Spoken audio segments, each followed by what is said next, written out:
एक बार अपने पति को भोजन की थाली पर टोक दे कि स्वामी आप भोजन अच्छे से करिए, ये सब बात बाद में होती रहेगी। आप किसके लिए इतनी मेहनत कर रहे हो? 24 घंटे तो लगे रहते हो, कम से कम आप थोड़ा सा भोजन अच्छे से करो। कम से कम बीपी शुगर या ये शरीर में रोग तो नहीं आएगा। आप अगर अच्छे रहेंगे तो ही तो काम आगे बढ़ेगा, तो ही तो कार्य चलता रहेगा। अब आपका शरीर ही ठीक नहीं है तो आप किसके लिए कमाएंगे? फिर किसके लिए? आप फिर किसके लिए कमा रहे हैं? ये धर्म पत्नी का फर्ज है जो अपने पति को कहे। मंदोदरी अपने पति को समझाती थी, भले पति समझे ना समझे। मंदोदरी अपने पति को बार बार ज्ञान उपदेश देती थी, वो समझे ना समझे, पर अपने पति को कहना बंद नहीं करा मंदोदरी ने। एक पत्नी वो होती है, अगर पति चिल्ला के दौड़ जाए, पति कुछ बोल दे तो पत्नी बोलना बंद कर देती है, फिर बोलती ही नहीं, मैं काय को बोलूं, मुझे क्या करना, अच्छा है जाओ तुम। तो नहीं, तुम धर्म पत्नी हो, तुम्हारा फर्ज है। मंदोदरी के ऊपर लंकाधिपति रावण ने तलवार तक खींच ली थी, मैं तुझे मार दूंगा मंदोदरी, अब मत कहना कि जानकी जी को वापस पहुंचाऊं। तो भी मंदोदरी ने कहना बंद नहीं करा, तुम मेरे प्राण ले लो, मना नहीं, पर मैं तुमको समझाए बिना नहीं रहूंगी, सलाह देती रहूंगी कि तुम सतमार्ग पर चलो। भले दुनिया को बुरा लगता रहे पर अपन अपना मार्ग बताते रहो। अपन अपना मार्ग बताना, पीछे मत हटना। कई लोगों को बुरा लगता होगा, सियोर वाला महाराज ये बोल देता है, वो बोल देता है, पर निवेदन है, जब मंदोदरी अपना काम नहीं छोड़ रही तो सियोर वाला महाराज अपना काम कैसे छोड़ सकता है? कैसे छोड़ दे वो?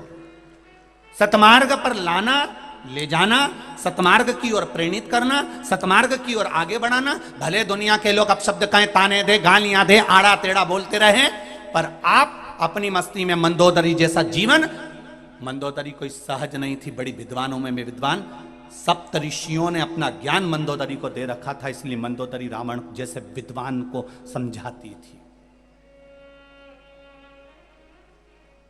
विद्वान और विद्यावान दोनों में अंतर है।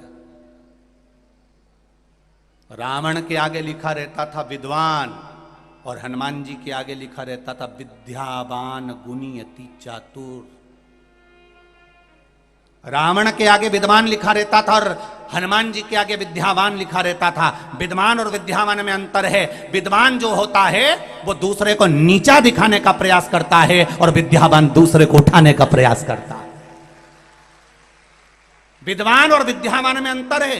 कई लोग बड़े बड़े अपने अपने सिंहासन पर बैठ जाएंगे, ऊंचे ऊंचे पद पर बैठ जाएंगे, हम विद्वान हैं, हमारे पास में वेद और शास्त्रों का ज्ञान है। तुम विद्वान तो बन गए रावण जैसे, पर दूसरे को गिराना जानते हो।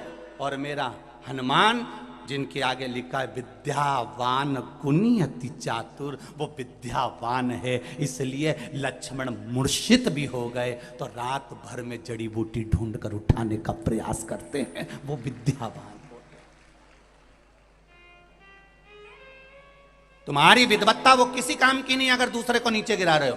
तुम्हारा विद्वत्पन वो किसी काम का नहीं अगर दूसरे को नीचा दिखा रहे हो। तुम्हारी विद्वत्ता वो किसी काम की नहीं जो दूसरे पर उंगली उठा रहे हो। तो विद्वान और विद्यावान में अंतर है। विद्वान लंकाधिपति रावण है जो दूसरे को हमेशा नीचा दिखाता है। मंदोदरी तो मुझे जानती नहीं है, विभीषण को लात मारकर निकाल दिया, सग्गा भाई था। अगर इतना बड़ा विद्वान था तो ये सोचना था कि मेरा भाई कहां जाएगा, मेरा भाई कितनी ठोकर खाएगा, मेरे भाई को कहां कहां जाना पड़ेगा। तो विद्वान है ना, इतना बड़ा विद्वान बनता है तो अपने भाई को लात मारकर क्यों निकाल दिया? मेरे बराबर कोई नहीं, मैं दशानंद, मैं बड़ा विद्वान हूं। विद्वान दूसरे को नीचे नहीं दिखाता, भरी सभा में अपने भाई को लात नहीं मारता। और देखो विद्यावान का लक्षण कि वो विभीषण जब हनुमान जी के उस राम जी की शरणागति में मेरे राघव जी की पहुंचा तो किसी ने कुछ नहीं बोला। हनुमान जी ने कहा, क्योंकि विद्यावान थे तो उन्होंने कहा नहीं सरकार, इनको रख लीजिए, क्योंकि ये विभीषण हैं, इनके दरवाजे पर तुलसी का क्यारा है, इसको आप अपनी सेना में रख लीजिए। ये विद्यावान गुणी अति चातुर।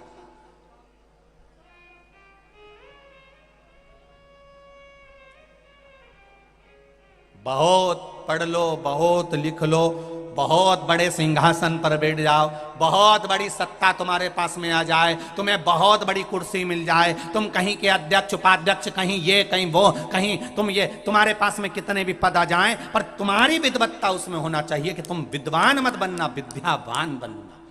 कल जजमान लोग मिलने के लिए शाम को आए और हमारे सेवा भारती के कोई भाई उनका परिचय दे रहे थे, और सेवा भारती के कुछ भाई उनका परिचय दे रहे थे, तो उन्होंने परिचय में बहुत सुंदर सुंदर बातें हमको कही कि साहब ये हमारे यहाँ के सेठ जी हैं और ऐसा है, और कहा साहब ये प्रॉपर्टी डीलर हैं, ये इनकी कॉलोनियाँ बनाते हैं, कोई कहा इनका ये मील है, कोई कहा इनका ये है। पर ईमानदारी की बात कहूँगा, आप पांचों जजमान मिलने आए, पर मुझे नहीं लगा कि आप बहुत बड़े करोड़पति होगे, मुझे तो लगा शिव के भक्त हो।